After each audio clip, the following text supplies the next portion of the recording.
जय हिंद दोस्तों। अभी कल से व्हाट्सएप पे और यूट्यूब पे कुछ मैसेज आ रहे हैं, कुछ फ़ोन भी आ रहे हैं। एक तो कुछ एक इसके अंदर जो वीडियो भेज रहे हैं, अपने किसी बच्चे ने फांसी लगा ली, भाई किसी ने सुसाइड कर लिया किसी तरीके से। एक तो ये चीज़ बहुत गलत है।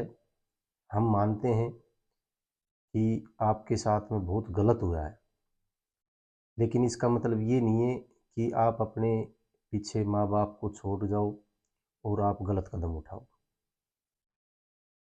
ये इसका समाधान नहीं है। आप एक फौजी बनने जा रहे हो, इंडियन आर्मी के जवान बनने जा रहे हो। आप जो भी कुछ कर रहे हो लड़के करो, ऐसे हथियार मत डालो। दूसरा, जो टीओडी वाला जो काम है आर्मी के अंदर जो किया है, ये बहुत ही गलत किया। मोदी सरकार ने धारा 370 को ख़त्म किया, देश बड़ा खुश हुआ। अगर मोदी है तो मुमकिन है। मोदी सरकार ने 3 तलाक ख़त्म किया, इससे भी देश खुश हुआ। मोदी सरकार में राम मंदिर का जो मुद्दा है वो सुलझाया गया, इससे भी देश बहुत खुश हुआ।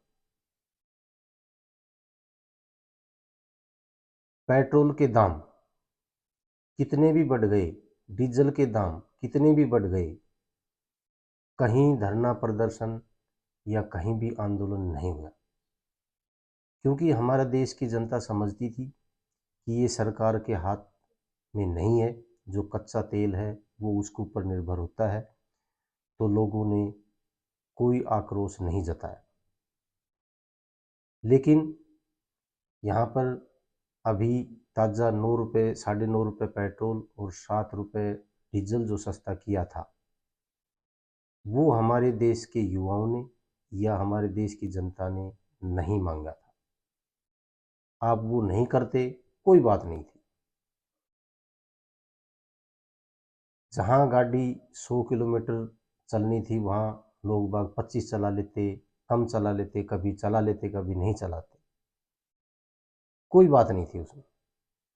जब किसान आंदोलन चला हुआ था तो उसके बीच के अंदर मोदी सरकार ने 6,000 रुपये साल के किसान के खाते में देने का जो वादा किया था, जो दे भी रहे हैं, वो सिर्फ किसानों का जो आंदोलन था वो उठाने के लिए किया गया था, ताकि ये लगे कि सरकार ने किसानों के लिए बहुत अच्छा काम किया। लेकिन वो चीज़ वहाँ नहीं चली और किसान आंदोलन अपना पूरा हुआ और उन्होंने अपना मकसद पूरा किया। दूसरा, हमारी जनता ये तो कह ही नहीं रही कि आप हमारे को इतनी सब्सिडी दो, इतनी ये करो। अगर पैसे ही बचाने हैं तो आप जो सक्षम व्यक्ति है, जो नौकरी कर रहे हैं, उनकी सब्सिडी मत दो, उनको सब्सिडी मत दो। हमारे जो नौजवान हैं, ये अगर फौज में भर्ती होते हैं, आप इनको भी किसी प्रकार की सब्सिडी मत दो। ये उसके लिए खुश हैं। अगर आपके देश के, अपने देश के अंदर अपने देश के लिए हम कुछ कर सकें, इसके लिए हमारे देश की पूरी जनता तैयार है। लेकिन आपने जो ये टीओडी लगा दी, जो टीओडी के तहत ये कर दिया, ये तो आपने हमारे देश की ही रीढ़ की हड्डी तोड़ दी। हमारा देश का जो नौजवान है, आपने 10वीं पास के लिए जो ये रख दिया और 17.5 से 21 साल की जो उम्र रख दी, हमारा देश का नौजवान 10वीं पास 16 साल के अंदर कर लेता है लगभग। अब वो 10वीं पास करने के बाद में जो टीओडी के तहत भर्ती देखेगा कम से कम 2 साल लगेंगे। तब तक वो 10-12वीं पास कर लेगा, यानी +2 कर लेगा, तब जाके वो भर्ती लायक होता है। और उसको ज़्यादा से ज़्यादा 3 मौके मिलते हैं। जब हमारे देश का युवा +2 पास करता है तो यहीं से वो अपने भविष्य की जो नींव है वो यहीं से रखता है। उसको किस साइड में जाना है, क्या मेरे को करना है, क्या नहीं करना है, वो यहीं से अपना कदम बढ़ाता है। और इसके अंदर वो युवा सबसे ज़्यादा हैं जो आर्मी की भर्ती देखना चाहते हैं। लेकिन जो अब आपने जो ये 4 साल का प्रावधान किया है, इसके अंदर युवाओं का जोश बिल्कुल खत्म हो चुका है, बिल्कुल खत्म। आप नहीं देख रहे, हम देख रहे हैं। हमारे पास में युवा हैं, हम रोज मिलते हैं। आप बैठे हो दिल्ली के अंदर, और दिल्ली के अंदर बहुत कम ही बच्चे हैं जो आर्मी की भर्ती देखना चाहते हैं। आप गांव में आओ, उनका जोश देखो। तो ये जो आप एग्ज़ाम, आर्मी का एग्ज़ाम होना चाहिए या ये होना चाहिए, अब मुद्दा ये है, सबसे बड़ा मुद्दा ये है कि टीओडी लागू नहीं होना चाहिए। आपका एग्ज़ाम भी होगा, आपकी इनरोलमेंट डेट भी आएगी, सारे काम। अभी सरकार को चारों तरफ से घेरना पड़ेगा। इन्होंने कुछ एक चीज़ें हैं बिल्कुल क्लियर नहीं की। इनके अंदर उन सभी को आना पड़ेगा, एक्स सर्विसमैन या सर्विसमैन जिनके बच्चों को कोटा मिलता था, क्या वो कोटा मिलेगा या नहीं मिलेगा। इसके लिए एक्स सर्विसमैनों को भी और सर्विसमैनों को भी आगे आना पड़ेगा। अपने बच्चों के लिए हक की लड़ाई लड़नी पड़ेगी।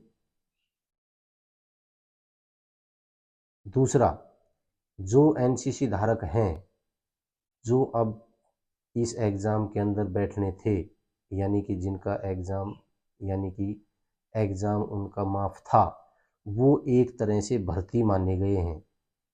वो एक तरह से भर्ती माने गए हैं क्योंकि वो उनकी पूरी कंडीशन पूरी हो चुकी थी। अब अगर जब एग्ज़ाम को रद्द करते हैं तो वो भी अपने घर बैठते हैं, और उनकी लास्ट एज थी इसके अंदर, वो लास्ट एज में वो कहाँ जाएंगे। 2 साल की जो छूट है वो तो बहुत दूर की बात है। 2 साल की छूट तो बहुत दूर की बात है। इन्होंने तो 2 साल और कम कर दिए। इन्होंने 21 साल लास्ट लिखी है, जो कि 23 साल की उम्र हमारे टेक्निकल में, ट्रेडमैन में और क्लर्क में होती है। अब इन्होंने सब 17 से 21 कर दिया है। या तो आप पूरी जानकारी दें, ऐसे अधर में छोड़ के चले गए हैं कि आप ना इधर के ना उधर के। ये जो काम अच्छे हुए हैं हम उसको अच्छे बताएंगे, जो काम गलत हो रहा है उसको गलत बताएंगे। सबसे बढ़िया काम जो पंजाब के अंदर सांसदों की जो पेंशन है, देखो उन्होंने ख़त्म भी नहीं की, लेकिन पेंशन एक बार ही मिलेगी, और मिलनी भी चाहिए, एक बार ही मिलनी चाहिए। कोई 10 बार सांसद बनता है, कोई 6 बार बनता है, उनको सबको मिल रही है, उतने ही बार की मिल रही है। पैसे यहाँ से भी कम किए जा सकते, पैसे कम करने के और भी जरिए बहुत है। लेकिन जो मेन रीढ़ की हड्डी हमारे देश की है, आर्मी, एयरफोर्स, नेवी, आपने वहीं से पैसे कम करने की जो सोच करी है वो बहुत गलत करी है। अभी आंदोलन भी होंगे, कोर्ट में भी जाएंगे। जो आंदोलनकारी हैं, जो अपने आंदोलन के अंदर जाएंगे, उनसे मेरी एक ही रिक्वेस्ट है कि संविधान के अनुरूप शांतिपूर्वक आंदोलन, किसी प्रकार की कोई सरकारी संपत्ति या किसी की निजी संपत्ति को नुकसान ना पहुंचाया जाए। इसमें भी देश का ही नुकसान है, और हमारे देश के युवा किसी प्रकार का देश को नुकसान ना पहुंचाएं, लेकिन अपना जो हक है उसको मांगने में भी ना हिचके। अभी जो आंदोलन 20 तारीख को दिल्ली में होगा उसका कंट्रोल तरीके से किया जाए। हम ये नहीं है कि हम आगे आए, हमारा नाम हो, हमारे को दुनिया देखे, नहीं, हम उसमें नहीं है। आपका जो काम है, युवाओं का जो भविष्य है, उसके बारे में जो काम है वो तरीके से और उनका फ़ायदा होना चाहिए। हमारी जहाँ ज़रूरत पड़ेगी हम हाजिर मिलेंगे। तो आपसे मेरा अनुरोध है कि जो भी आंदोलन करते हो या कोर्ट में जाते हो, संविधान के अनुरूप जाना है और जो भी हक की जो लड़ाई है उसको तरीके से लड़ना है, पॉइंट टू पॉइंट लड़ना है। और पॉइंट मैंने बता दिए हैं। इसके अंदर जो एक किसान आंदोलन था, इस किसान आंदोलन में जो थे बंदे, उनको पूरा ज्ञान भी है और उनके बच्चे भी हैं, उनके भी युवा लड़के हैं, उनके रिश्तेदारी में होंगे, खुद के होंगे, तो उनको भी आगे आना चाहिए। एक्स सर्विसमैन के बच्चों का भविष्य खराब हो रहा है, सर्विसमैन के, उनको भी आगे आना चाहिए। अभी जो हमारे रक्षा विशेषज्ञ हैं उन्होंने सब ने ये बताया कि टीओडी गलत है। टीओडी के नतीजे, मैं आज भी बता रहा हूँ, टीओडी के नतीजे इतने खराब होंगे, 4 साल बाद इन चीज़ों का आपको पता चल जाएगा। हम भी यही हैं और आप भी यही हैं। आगे जाके जो 25% जो बच्चे टीओडी के तहत, उसके बाद में 25% जो परमानेंट होंगे, उनके ऊपर भी भ्रष्टाचार बढ़ेगा, पक्का बढ़ेगा। आप ये ध्यान दे लेना। चापलूसी बढ़ेगी, चमचागिरी बढ़ेगी और वो 4 साल उसी में लग जाएंगे। देश की रक्षा उसमें से कोई नहीं करने वाला। जो 25% परमानेंट होने वाले हैं वो चापलूसी करने में, किसी के लत्ते कपड़े धोने में ऐसे ही निकाल देंगे। जो जुनून का टाइम है उसमें आप घर भेज दोगे। क्या 22-23 साल के अंदर जुनून खत्म हो जाता है? हमारे देश की जो युवा हैं वो 36 साल, हमारे देश की सेना बूढ़ी होगी, 36 साल में कौन बूढ़ा होता है? अरे 25 के बाद में तो बंदे को ज्ञान होना शुरू होता है, थोड़ा मैच्योर होता है। आप हमारे जो देश का जो सैनिक है उसको 36 साल वाले कोई बूढ़ा बता रहे हो?